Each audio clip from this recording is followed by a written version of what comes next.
Am I actually in the screen? Yep, you're right in the bullseye middle. And it's recording. I don't like it. Why?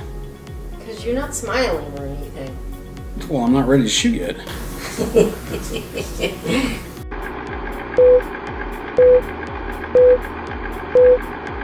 Hey there, ladies and gentlemen. FG back again after a bit of a hiatus. Other than the last video that I posted, it's I think it's been about 6 months. Just had a lot of other things going on. Haven't really had time to do a whole lot more. So this project, yeah, took it a while to arrive, but here we are. Big news. So, if anyone's not familiar with these, let me see if I can maybe zoom in and get down on the ground without shaking the camera around too much. There we go. Yeah, that's a pretty good view. This is a front 2-inch trailer receiver. I don't know if I can really show you how it mounts, but anyway, I'm gonna blindly tip the camera up. I don't know how this is gonna go, but we'll see. Anyway, this is basically the front end version of a trailer hitch, or a trailer hitch receiver, I guess I should really say. Let me get a view into here, and this this has been sitting in my garage. I'd have to look up the date, but it's probably at least 2 years, I'm embarrassed to admit. This is a brand new, never been run until 3 minutes ago, Badlands 9500 ZXR winch. And they had it on a really good sale when I got it. Like I said, it was a couple years ago. And this is the cradle that you can also purchase, which again, like I showed zooming in here, mounts to the receiver. Now, I'll bet the first thing you're probably going to notice is, gosh, the ground clearance is pretty horrible. Yes, that is true. I would not see this the way it's configured right now, at least anyway, if it didn't get some other modifications to be useful in an off-road situation, because of how far it sticks out and what the basic ground clearance is, which you can see is not a whole ton compared to where the frame and everything on the truck sits. I haven't measured the number yet, but I'm definitely going to. But just as a guess, I'm gonna say it's probably about 8, maybe 9 inches, just stretching out my hand from the ground here, giving it a little stretch. And 9 inches wouldn't be too bad, except that it's sticking out pretty far forward here as well, so that changes the whole approach angle. If you do the geometry, when the truck noses down, there's a good possibility that could hit something. So I would say this would probably be very useful for trails that are not really rough, but you kind of anticipate that you may be in a situation where you possibly have to do some winching. All right, let me bounce over here and give you a view. If you've never seen one of these, this is something that I picked up. Yeah, this is something I picked up. I don't remember if it was an estate sale or an antique shop, but anyway, this is a hydraulic crimper. So here's a 175 ampere Anderson connector, which is this guy, which I put the other half here on the bumper. Oh gosh, I'd have to go back and look at the date on that one too. That was probably a couple of years back. Was another project that's wired straight through a very heavy fuse and a master disconnect under the hood over to this socket right here, which has a door right here which can be closed to keep the rain out, which is good. And so I went ahead and plugged that right in there. So anyway, coming back down here, so these are pretty cool. They're actually non-handed. There really isn't such thing as a male and a female. They just join together, so it doesn't matter which end you're using. They work the same way. The other one just flips over, and plugs right into the top of this, which is really great because then you don't have to basically worry about, hey, did I get this thing backwards, upside down, whatever you'd like to say. And these are the terminals. As you can see, they're pretty beefy, but yeah, when you're running 100 plus amperes through something, you want them to be quite beefy. So yep, you just shove the wire right in the end there.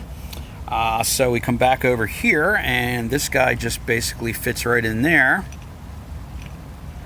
And you just work this hydraulic handle after turning the knob to the tighten position, which they call off, which is really weird. I think it's kind of backwards, honestly. I think on, in my opinion, would really make sense that it is that you're tightening the jaw. But anyway, regardless of that, Chinese labeling, I'm assuming. This is a pretty good. It's pretty good for a grip strength workout here. These guys, as you can see, they're fairly thick, and so they don't crush easily, which is good because they do need to be fairly thick because they're, as I mentioned, carrying a fair amount of current. Yeah, so that's basically that. You just strip back some of the insulation off your wire. Make sure you get a good measurement here from this length. You just had an old screw laying around that happened to be handy, and I just poked this old screw down into here to take a look, and as you can see, just about all the threads disappeared. Yeah, I know, it's pretty funny. There's a dime sticking to it. I have no idea how that happened, but anyway, it was amusing, so I left it. So I just pulled that out again and said, okay, so basically I buried all the threads. So I just said, okay, this is how much insulation I need to peel back on my wire. So I just laid it next to it, took my trusty Stanley knife, cut back the insulation, rolled it nicely so all the individual copper strands, because there's, gosh, hundreds, possibly thousands, I don't know how many strands were in there, but it was a lot. Poke all those guys into the end, and then make sure that you really whack it real hard with the crimper here so that they don't have any tendency to want to pop off. And then after that, you just hit it with some heat shrink tubing here on the end.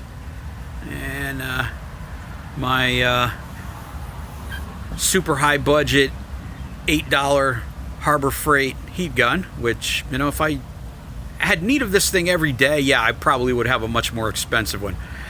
I probably have need of this thing maybe 3 to 4 times a year. So, yeah. And if you come back over here, you can see, here's the heat shrink. It's a little bit different color than the wire. You can see the wire has a little more of a red tint to it, and the heat shrink's kind of a little paler. And then I didn't have any black heat shrink that actually fit the size that I wanted, so I just wrapped this side in electrical tape, which doesn't really matter because this is ground anyway, so unless it's shorted to the positive, nothing's really going to happen. If it shorts itself to ground, it's already grounded. Who cares? So, you know, just to kind of neaten up the wiring a little bit, I like to make sure that things, at least go fairly well. I know some people would probably say this doesn't look that great. You know, okay, yeah, it's got somewhat of a homemade look to it, and, well, that's because it was homemade.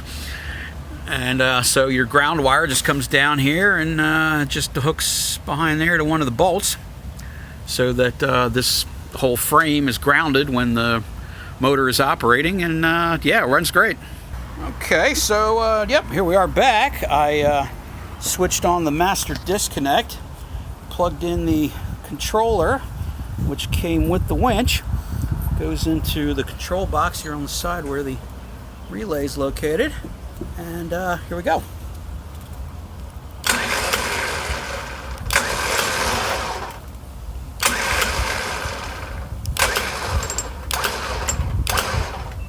Not sure exactly what the gear ratio is on this, but I know it's highly geared down from whatever the output of the actual motor itself is.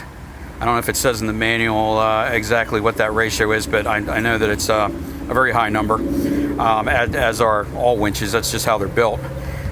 So this one, if I remember correctly, is only like a 5% or so duty cycle. So you're not going to sit here and winch a car for 20 minutes trying to get it loose. Either the cables are going to overheat or the motor's going to burn out. Yeah, they recommend at least a 10-minute cool-off period, which should be pretty easy to tell. I mean, you just come over here, just put your hand on the motor, and if it feels hot, well, you know that things are not going very well. So that little in and out movement here obviously had really no strain, so the motor didn't really have any noticeable temperature at all. It still feels like ambient, so I'm sure it would take a much higher pull than that to really stress it. Anyway, yeah, so that's the removable winch project, which basically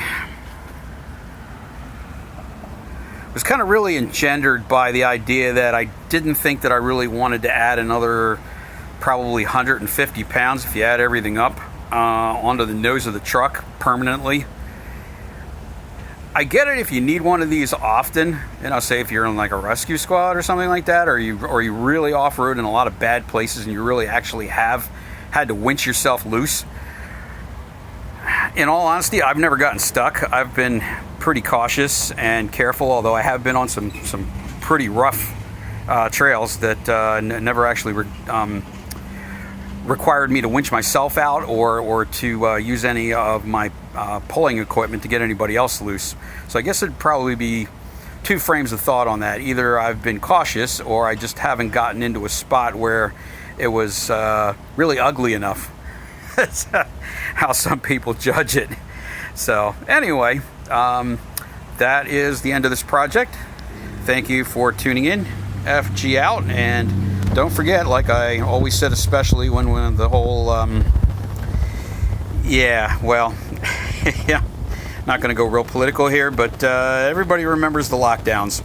So I'll keep my opinions to myself, but there was a whole big world out there to explore when everybody was locked out of their buildings, and you know what? That whole big world is still out there. So get out there, get her muddy, go explore. FG out.